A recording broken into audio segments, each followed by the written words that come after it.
On va revenir sur ce qui s'est passé juste avant, Christophe, parce que finalement, c'est pour ça qu'on a si peu de coureurs à l'arrivée.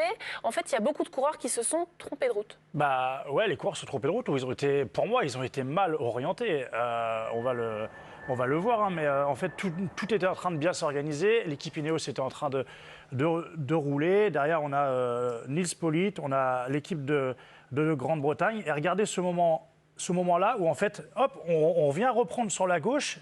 Et en fait, parce que là, il n'y a personne qui leur signale. Là, il n'y a pas de signaleur, il n'y a rien du tout. C'est les coureurs qui se rendent compte qu'il faut reprendre sur la gauche de la route et passer de l'autre côté du terre-plein parce qu'ils étaient du mauvais côté. Et tous les coureurs, et notamment l'équipe DSM de Kesbol, qui vont rester sur la droite, et ben, ils vont rester coincés après. Parce qu'il y a des barrières. Et ils n'auront plus l'occasion de pouvoir revenir du côté de la course. Donc voilà, en fait, après, ils vont se retrouver coincés. Regardez en bas, l'équipe DSM en train de lever les bras. Je pense que c'est Kesbol. Oui. Donc en gros, on se retrouve à l'arrivée avec 20-25 coureurs qui vont se disputer le sprint. Il y a quand même...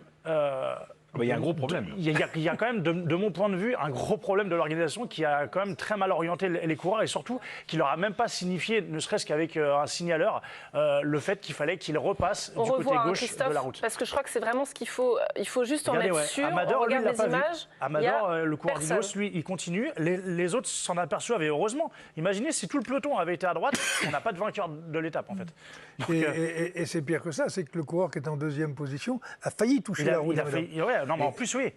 On aurait pu créer une chute. Un coureur qui se fait surprendre à ce moment-là parce qu'il n'a pas vu qu'il fallait aller à gauche peut clairement tomber. Donc voilà, il y a eu un problème là au niveau de l'organisation. On a oublié de mettre un barriérage ou au moins un signaleur. Et du coup, ça a créé ce... Ce qui est bizarre, c'est qu'on les fasse passer d'une voie, déjà dans l'organisation, c'est qu'on les fasse passer d'une voie de droite, d'une double voie à droite à une double voie à gauche, comme là, ça vient d'avoir lieu.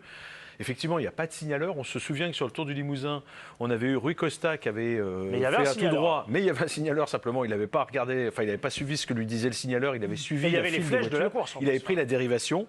Là, ce n'est pas le problème. C'est même pas la dérivation, d'ailleurs, je pense. Mais quoi qu'il en soit, il n'y a pas de signaleur. Il n'y a personne. Alors là, quand même, ça pose un vrai problème d'organisation. Et on connaît la règle. On a eu l'occasion de la rappeler justement lors du Tour du Limousin. Un coureur est censé, ça peut paraître un peu bizarre, mais c'est comme ça, ne pas ignorer, connaître le parcours.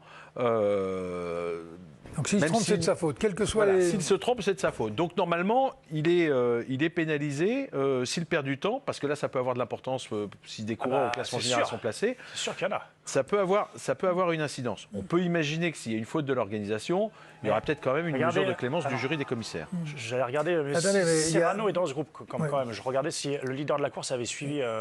Oui, il y a un autre problème qui se pose. C'est que les coureurs qui sont passés sur la voie de droite, d'ailleurs on les voit un moment sur l'image derrière les spectateurs, logiquement, on va dire, devrait les reclasser tous dans le même temps. On devrait, mais ce n'est pas la règle. Mais il y a autre chose qui est plus gênant, c'est qu'ils n'ont pas passé la ligne d'arrivée.